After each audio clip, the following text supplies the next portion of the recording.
morning class. My name is Nimisha Singh and today I am going to teach you Hindi 2.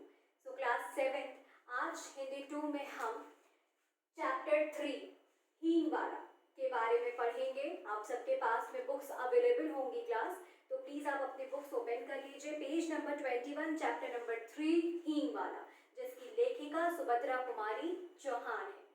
तो सबसे पहले ये chapter start करने से पहले कुछ चैप्टर में आए जो कठिन शब्द अर्थ हैं हम उनको पहले जान लेते हैं, फिर चैप्टर स्टार्ट करते हैं। सबसे पहले खान। खान का मतलब होता है पठान। जो सऊदी अरब में रहने वाले जो होते हैं ना, खान होते हैं, पठान होते हैं, उनको खान को जो है वहाँ पे पठान बोला जाता है। मौलश्री, एक सदाबहार पेड़ जिसके फल बहुत मधुर गंध वाले होते हैं। ये एक सदाबहार वृक्ष होता है कि ये पेड़ होता है जिसके जो फल होते हैं वो बहुत ही मधुर गंध वाले, मतलब बहुत भीनी भीनी सी, बहुत अच्छी इसकी स्मेल होती है, खुशबू बहुत अच्छी होती है। साफा, एक तरह की पगड़ी जो कुछ अधिक ऊंची होती है। ये जो पठान लोग होते हैं, आपने देखा होगा टीवी में जब भी इनका कैरेक्टर कोई प्ले करता है या कोई इस टाइप की मूवी में आप इनको देखते होंगे, तो ये लोग एक पूरा साफा बांधे हुए रहते हैं। तो उसे ही जो है वो एक तरह की पगड़ी होती है जो काफ़ी उनकी ऊंची होती है, उसे हम ये साफा को हम इस तरीके की पगड़ी, ऊंची पगड़ी बोलते हैं। देशकू मतलब देश को, देशकू देश को। बोहनी, पहली बिक्री। जब भी हम किसी भी दुकान पे, अगर आप एकदम अर्ली इन द मॉर्निंग पहुंचिए या कभी शाम को जब ये लोग पूजा करके बैठते हैं तब आप पहुंचिए, तो नहीं आपने दुकानदार को यदि पैसा दिया, कुछ सामान लिया, तो वो तुरंत पहले उस चीज़ को, मतलब पूजा एक तौर पे करते हैं कि पहले उसका पैर छूते हैं एक तौर पे, तब वो पैसे रखते हैं, तो उसे वो बोहनी कहते हैं। जो पहले आए हुए कोई भी यदि कोई कस्टमर से सबसे पहले उनकी दुकान पे पहुँचता है और वो अगर उनको कोई पैसा सबसे पहला जो उनके हाथ में पड़ता है उसे बोहनी कहा जाता है। प्रतीक्षा, इंतजार करना, ये आपको पता होगा। दंगा जो है वो झगड़ा या फसाद, दंगा झगड़ा या फसाद। तो क्लास अब चलिए चैप्टर स्टार्ट करते हैं। मैं सारे पैराग्राफ्स की जो है वो एक्सप्लेनेशन में साथ साथ में करती जाऊंगी। सबसे पहला है कि ये जो प्रस्तुत कहानी है इसमें सांप्रदायिकता की भावना को उभारा गया है कि किस प्रकार से हमें मेल जोल, एक दूसरे के साथ मिलजुल कर रहना चाहिए। आपको पता है जैसे कि भारत एक विशाल देश है, इसमें कई प्रकार के धर्म और संप्रदाय को इंग्लिश में आप कम्युनिटी कह सकते हो, और विभिन्न प्रकार के धर्म संप्रदाय के लोग रहते हैं। संप्रदाय जैसे कि एक ही धर्म के अलग अलग परंपराओं को मानने वाले, विचारधारा को मानने वाले लोगों, वर्गों को ही हम संप्रदाय कहते हैं। जैसे कि हिंदू हुए, मुस्लिम हुए, बौद्ध हुए, सिख हुए, ईसाई हुए, तो ये डिफरेंट कम्युनिटी के लोग एक साथ रहते हैं ना, तो इसे ही हम संप्रदाय की उसको मतलब कहेंगे कि सद्भावना को इसमें उभारा गया है। धर्म या संप्रदाय के नाम पर होने वाले जो झगड़े फसाद होते हैं उनकी जो हमारी संकीर्ण मानसिकता के परिचायक है। संकीर्ण मानसिकता मतलब छोटी सोच होना, संकीर्ण सोच मतलब बहुत छोटी भद्दी सोच होना। हमें इनसे बचना चाहिए और आपस में मिलजुल कर रहना चाहिए। तो हमारी जो लेखिका है उनका ये, इस कहानी से उन्होंने ये शिक्षा हमें दी है कि किस प्रकार से मतलब हमें एक दूसरे के साथ मेल जोल, चाहे वो किसी भी धर्म का इंसान हो, हमें हमेशा मेल जोल रखना चाहिए और प्यार से अपना जीवन यापन करना चाहिए। तो आइए किस प्रकार से इन्होंने कहानी में इस खूबसूरत उद्देश्य को उन्होंने दर्शाया है ये देखते हैं। अम्मा, हींग लेगा, कहता हुआ एक खान आंगन में आकर रुक गया। पीठ पर बंधे हुए पीप को खोलकर उसने नीचे रख दिया और वह मौलश्री के नीचे बने चबूतरे पर बैठ गया। अब जैसे कि मैंने आपको अभी ये वर्ड बताते हुए यही बताया था कि जो खान होते हैं उन्हें हम पठान भी कहते हैं। तो इसी प्रकार से एक पठान जो है वो एक आंगन में, एक बरामदे में आता है और वो वहाँ आंगन में आकर रुक जाता है और पीठ पर बंधे हुए एक पीप को, शीशी को खोलकर उसने नीचे रख दिया। उसने एक शीशी, पीप को होता है शीशे का कोई बर्तन होता है या कोई भी मतलब शीशे का कोई जार वार, वो उसने खोलकर नीचे रख दिया और उसने जो साफा उसने खोलकर नीचे रख दिया और मौलश्री के बने हुए चबूतरे पर बैठ गया। और वही जो मौलश्री, जो वो सदाबहार वृक्ष है, एक बड़ा सा पेड़ था मौलश्री का, और उसी के नीचे एक चबूतरा बना था जिसपे वो पठान बैठ गया।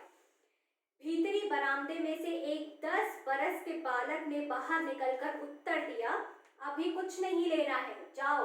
अब जैसे कोई भी अगर आता है हमारे दरवाजे पे, कितने लोग आते हैं सामान बेचने के लिए या कुछ भी, तो एक बच्चा इसी तरीके से अपने घर से बाहर आए, 10 वर्ष का बच्चा, सिर्फ वो 10 साल का एक बच्चा एक बाहर आया और उसने बोला कि हमें कुछ नहीं लेना है, जाओ।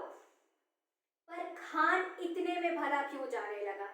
वह जरा और आराम से बैठ गया और अपने साफे के छोर से हवा करता हुआ बोला, अम्मा हींग ले लो। अम्मा, हम अपने देश को जाता है, बहुत दिनों में लौटेगा।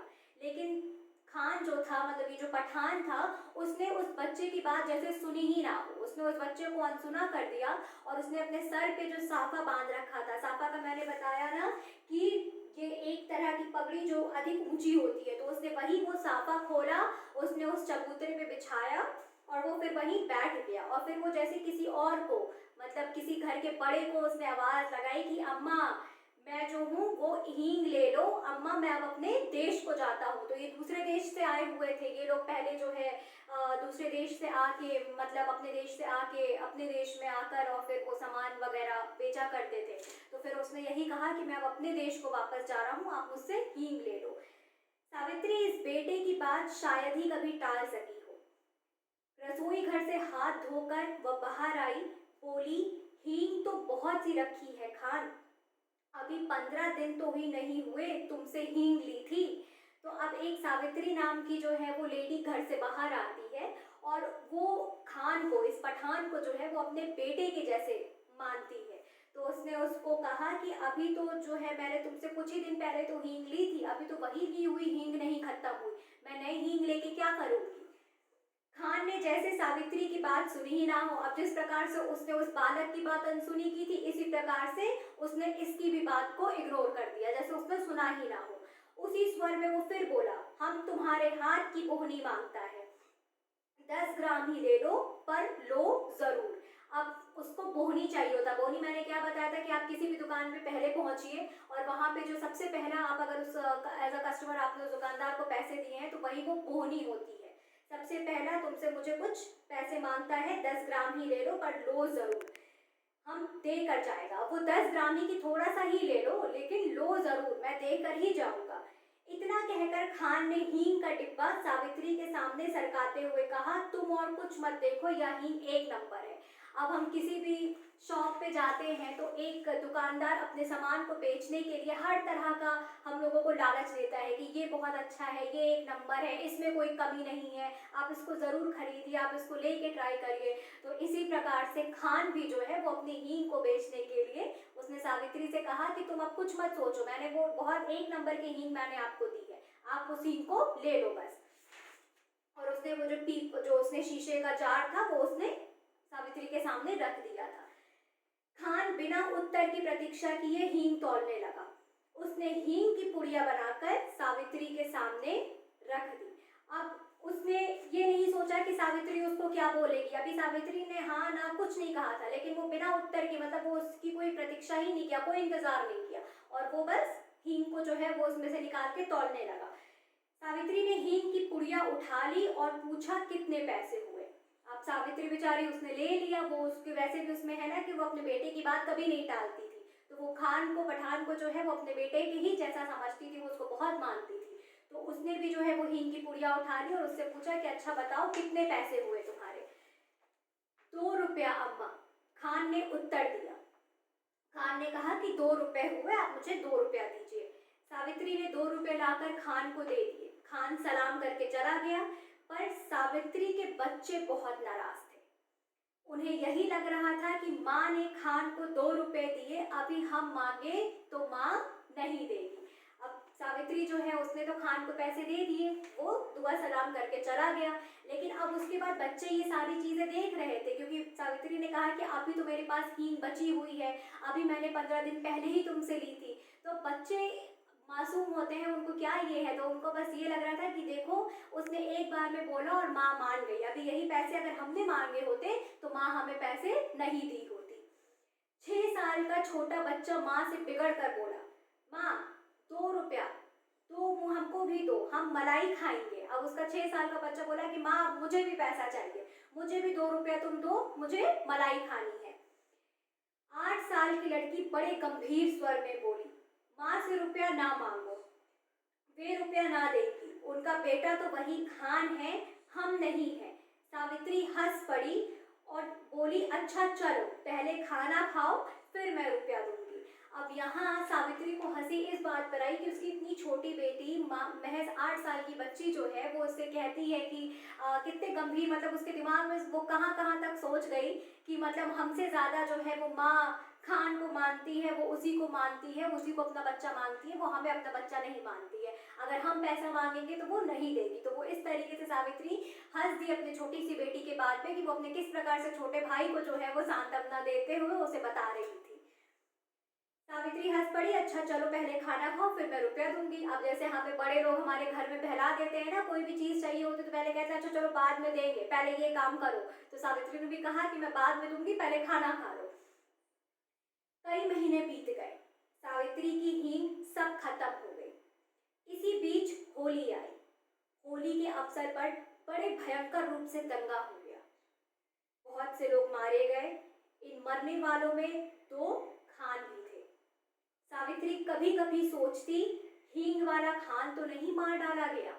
अब यहाँ पर जब हम किसी को मतलब अब बहुत समय से किसी को जानते हैं और जब इस प्रकार से कभी होली में कभी त्योहारों में बड़ा त्यौहार होता है होली, और इसमें दंगा फसाद हो गया, तो खान के लिए अब वो इतना परेशान हो गई कि कहीं मरने वालों ने, उसको खबर मिलती है कि आज ये मारे गए, आज वो मारा गया, आज यहाँ दंगा हुआ, वहाँ दंगा हुआ। तो अब सावित्री को ये ख्याल आने लगा कि उसने सुना कि 2 खान भी मारे गए। तो अब इसको ये हुआ कि कहीं वो खान जो हम मुझे हींग देता था, जिसको मैं अपने बेटे जैसा मानती हूँ, कहीं वो भी तो नहीं मारा गया।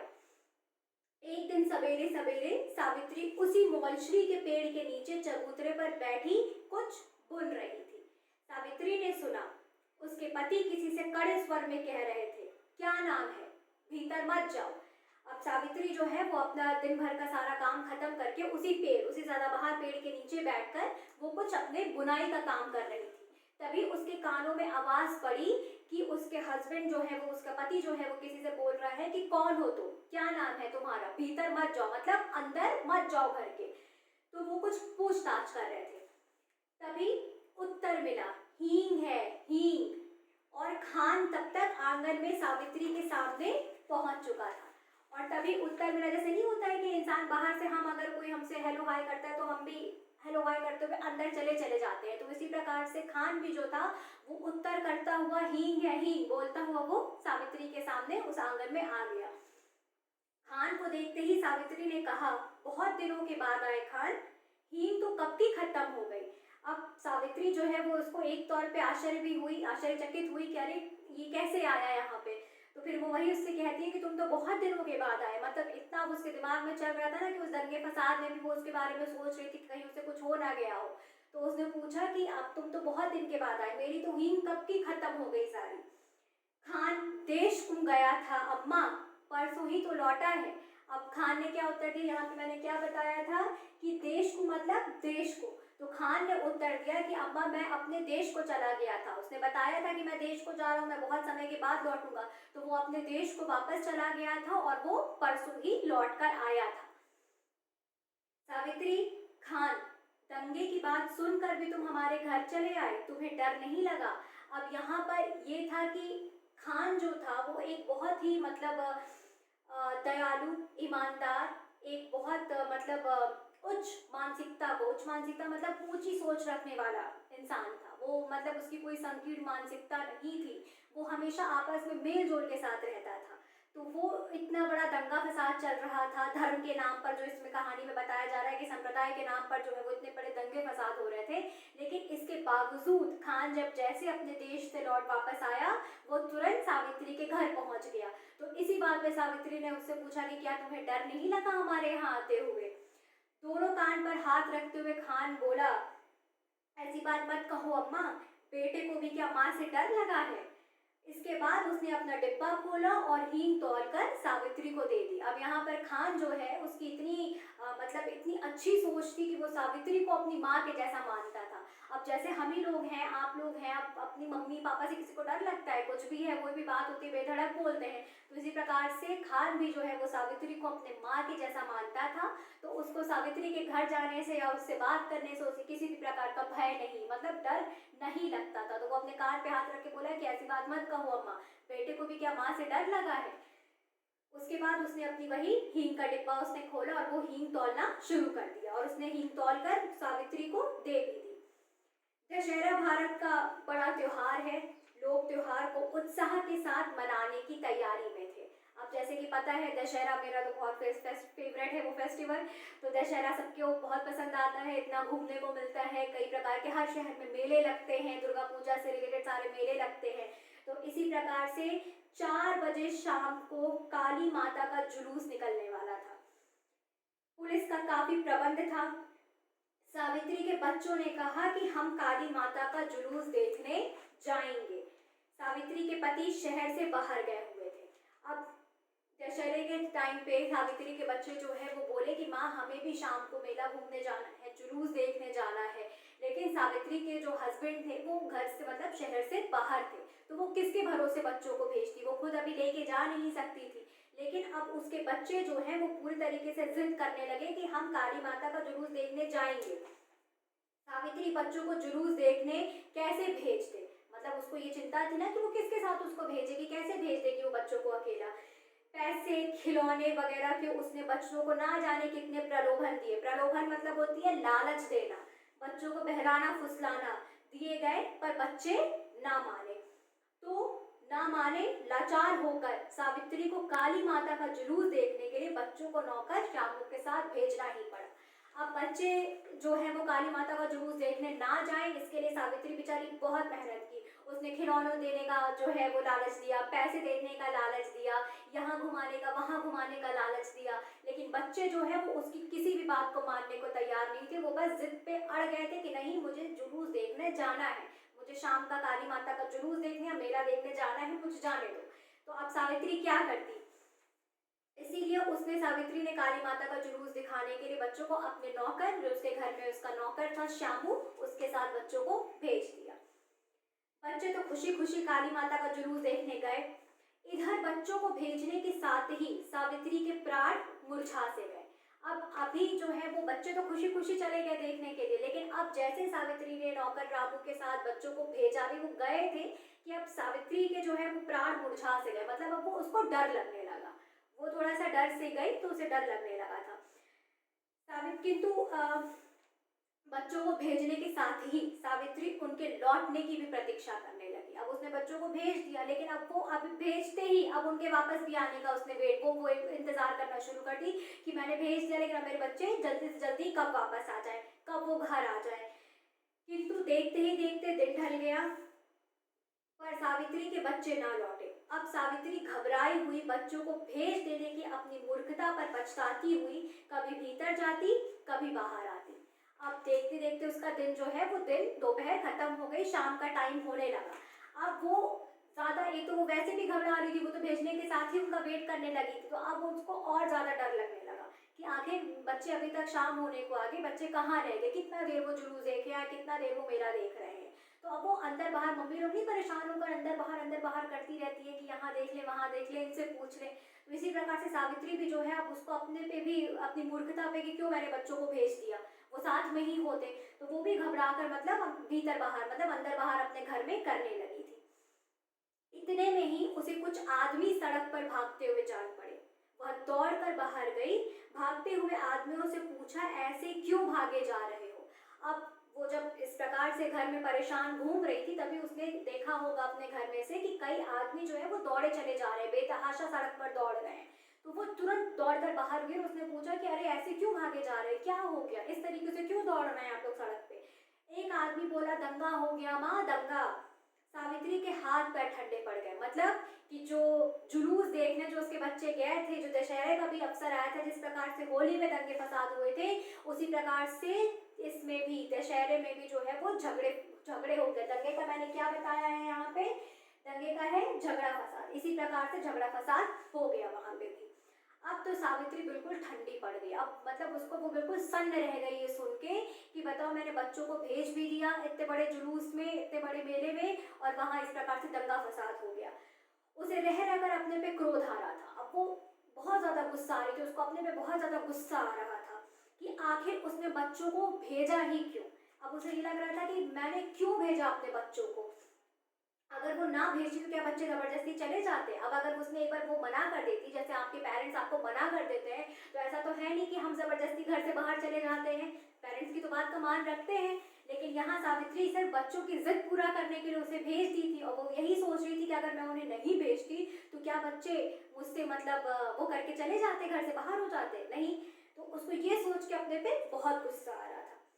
सावित्री पागल सी हो गई थी बिल्कुल, मतलब अब गुस्से में बौखला गई थी कि किस प्रकार से वो अपने बच्चों को बस देख ले। उसे रह रहकर भीड़ के बीच अपने बच्चे भी भागते दिखाई पड़ रहे थे। सावित्री गिर पड़ी और फूट फूट कर रोने लगी। अब हम जब भी परेशान होते हैं या हमें किसी चीज़ अगर हमें बार बार दिमाग में पिंच करती है तो हम उस चीज़ को इमेजिन करने लगते हैं ना। तो सावित्री भी यहाँ अपने बच्चों के लिए बहुत परेशान थी। तो अब वो ये इमेजिन कर रही थी कि जैसे जिस प्रकार से वो लोगों को दौड़ते हुए देख रही है, उसी प्रकार से वो सोचने लगी कि हाय मेरे बच्चे भी ऐसे ही दौड़े चले जा रहे हैं अपनी जान बचाने के लिए। और ये सोचकर वो इतना डर जा रही थी कि वो एकदम बुरी तरीके से वो रोने लगी थी। इसी समय उसे जान पड़ा जैसे कोई गाड़ी आकर उसके दरवाजे पर रुकी हो। लेकिन तभी उसे ऐसा ऐसा भान हुआ, मतलब उसको ये एहसास हुआ कि शायद बाहर कोई गाड़ी से आकर रुका है उसके दरवाजे के बाहर। वो उसे चिर परिचित स्वर सुनाई पड़ा। चिर परिचित स्वर मतलब जानी पहचानी सी आवाज, जानी पहचानी सी आवाज सुनाई पड़ी, अम्मा। सावित्री दौड़ कर बाहर गई। उसने देखा उसके बच्चे खान के साथ सकुशल लौट आए हैं। चिर परिचित आवाज, जानी पहचानी सी आवाज आई। वो आवाज क्या थी? अम्मा। तो ये अम्मा कौन उसको बोलता है? खान बुलाता है उसको इस प्रकार के स्वर से तो वही बुलाता है। और जब वो बाहर गई तो उसने देखा कि खान जो है उसके दोनों बच्चों के साथ उसके दरवाजे के बाहर खड़ा है, और उसके बच्चे बिल्कुल ठीक ठाक हालत में, बिल्कुल सही सकुशल वो घर को वापस आए हैं। खान ने सावित्री को देखते ही कहा, वक्त अच्छा नहीं है अम्मा, बच्चों को ऐसी भीड़ भाड़ में बाहर ना भेजा करो। अब खान जो है उसने सावित्री को कहा कि अम्मा वक्त बिल्कुल सही नहीं चल रहा है, आपने कैसे इस प्रकार के दंगे फसाद में बच्चों को बाहर भेज दिया मेला और जुलूस देखने के लिए। बच्चे दौड़कर सावित्री से लिपट गया। बच्चे भी घबरा से गए थे। अब छोटे छोटे बच्चे अगर इस प्रकार से लड़ाई झगड़ा सामने देखे तो उनके क्या मतलब वो क्या सोचते होंगे। तो वो भी दौड़कर अपनी माँ से जो है वो गले लग गए। छोटे ने कहा, अम्मा खान बहुत अच्छा है, खान ने हमें बचाया। अब जैसे वहां पर था कि जब खान जो है वो हींग देने आया था तो बच्चों उससे कितना नाराज थे, बच्चों से बिल्कुल पसंद नहीं करते थे।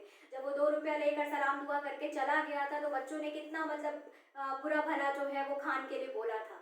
तो बच्चे जो होते हैं वो इंसान को पहचानने में बड़ी भूल कर देते हैं। होता है ना कि बच्चे जो है जो अपने मतलब इमेजिनेशन कर लेते हैं कि नहीं ये अच्छा है तो वो अच्छा, भले ही वो इंसान बुरा क्यों ना हो लेकिन उन्हें वो अच्छा ही लगेगा। ठीक इसी प्रकार से वो पठान के जो है वो चरित्र से, उसकी विशेषताओं से जो है वो परिचित नहीं थे, वो उसको नहीं जानते थे कि वो किस प्रकार का इंसान है। लेकिन जब खान ने इतने बड़े दंगे फसाद से, इतने बड़े लड़ाई झगड़े से बच्चों की जान बचाई, उनको सकुशल उनके घर पहुंचाया, तब उनको पता चला कि नहीं खान एक बहुत अच्छा इंसान है। और वो खान जो था वो जिस प्रकार से सावित्री को अपनी माँ मानता था वो उतना ही जो है वो प्यार उसके बच्चों से भी करता था, वो उतनी ही परवाह सावित्री के बच्चों से भी करता था। इसलिए तो वो उसको सकुशल घर पहुंचाया उसके दोनों बच्चों को। और खान बहुत अच्छा है, खान ने हमें बचाया। तो बच्चे, उसके छोटे बच्चे ने क्या कहा कि माँ खान जो है वो बहुत अच्छा है और उसने हमारी जान बचाई और हमें सुरक्षित उससे अपने घर पहुंचा दिया। तो क्लास ये थी आपकी स्टोरी कि किस प्रकार से इंसान को जो है वो किसी भी, कोई भी धर्म बुरा नहीं होता, कोई भी लोग बुरे नहीं होते हैं। लेकिन हाँ, जो जिनकी कोई खराब सोच होती है, जो गंदी सोच वाला इंसान होता है वो ज़रूर कुछ ना कुछ बुराइयां फैला देता है। जैसे कहते हैं ना कि एक गंदी मछली पूरे तालाब को गंदा कर देती है, तो ठीक यही चीज़ होती है। लेकिन खान जो है वो एक उच्च मानसिकता का इंसान था। उसके अंदर ये छोटी छोटी मानसिकता नहीं थी कि मतलब हम अपने धर्म वालों को ज़्यादा वो करें, दूसरे धर्म खराब है। तो वो सबको एक जैसा समझता था, एक स्वरूप, एक समान मानता था। और वो मानवता की जो सोच होती है, जो मानवता की सोच है वो हमेशा उसको ऊपर, सर्वोपरि वो उसके लिए रहता था। तो आई होप कि आपको जो है ये स्टोरी समझ में आई होगी, उद्देश्य भी आपको समझ में आया होगा कि इस लेखिका ने जो है वो मानसिकता मतलब मानवता की भावना को हमेशा ऊपर रखने की उद्देश्य है उनका कि हमेशा उसे ऊपर रखना चाहिए, बाकी सारी बातें जो है वो खराब होती हैं, उसे इतना ध्यान नहीं देना चाहिए। तो क्लास अब आपको इससे रिलेटेड, इस चैप्टर से रिलेटेड पीडीएफ जो है वीडियो के साथ अवेलेबल करा दिया जाएगा क्लास 7th, लेकिन ये मौखिक क्वेश्चन जो है ये भी आपको पीडीएफ में अवेलेबल होगा, लेकिन मैं ये आपको वीडियो में भी साथ में आज इस वीडियो लेक्चर में मैं डिस्कस करना चाहूँगी आपके साथ में। और बाकी जितने भी एक्सरसाइजेज हैं आप वो खुद से पढ़ के पेंसिल की हेल्प से आप उसे अपने बुक में ही करिएगा, आपको उसे कॉपी में नोट डाउन करने की जरूरत नहीं है। पीडीएफ में जितने क्वेश्चंस होंगे आपको सिर्फ वो अपने कॉपी में राइट डाउन करना है, ना कि बाकी एक्सरसाइजेस, वो सिर्फ आप पेंसिल की हेल्प से आप अपनी बुक में ही करेंगे। ठीक है क्लास, तो आइए सबसे पहला क्वेश्चन है मौखिक में क, सावित्री खान की बात क्यों नहीं टाल सकती थी। पेज नंबर 21 क्लास, सावित्री इस बेटे की बात शायद ही कभी टाल सकी हो, क्योंकि सावित्री उसको जो है वो अपनी बेटे के जैसा मानती थी, खान को अपने बेटे के जैसा मानती थी, क्योंकि खान जो है वो स्वभाव से बहुत मृदुभाषी था, बहुत मीठा बोलता था। ठीक है, तो वो सावित्री हमेशा उसकी बात में आ जाती थी और उसकी हर बात को, उसकी हर जिद को मान लिया करती थी। तो आप इस तरीके से इसको लिखेंगे, इसका मैं आंसर आपको पीडीएफ में अवेलेबल करा दूंगी। सावित्री के बच्चे क्यों नाराज थे, पेज नंबर 22। सावित्री ने 2 रुपए लाकर खान को दे दिए, खान चला गया, लेकिन उन्हें जो है करके चला गया, पर सावित्री के बच्चे बहुत नाराज थे। उन्हें यही लग रहा था कि माँ ने खान को 2 रुपए दिए, अभी हम मांगे तो माँ ना देगी। ठीक है, आंसर नंबर ग, माँ से रुपया ना मांगो, वे रुपया ना देंगी, उनके बेटा तो वही खान है, हम नहीं है। 8 साल की बेटी ने ऐसा क्यों कहा, क्योंकि 8 साल की बेटी जो ये बहुत गंभीर बात कह गई थी अपनी माँ से, कि उसे ये लगने लगा था कि माँ जो है वो अपने बच्चों से, मतलब हम दोनों से ज़्यादा वो उस खान को ज़्यादा मानती है, वो उसको अपना ज़्यादा अपना सगा बच्चा समझती है और वो उसी की जिद को पूरा करती है। सावित्री ने बच्चों की जिद किस प्रकार पूरी की, पेज नंबर 22 अगेन।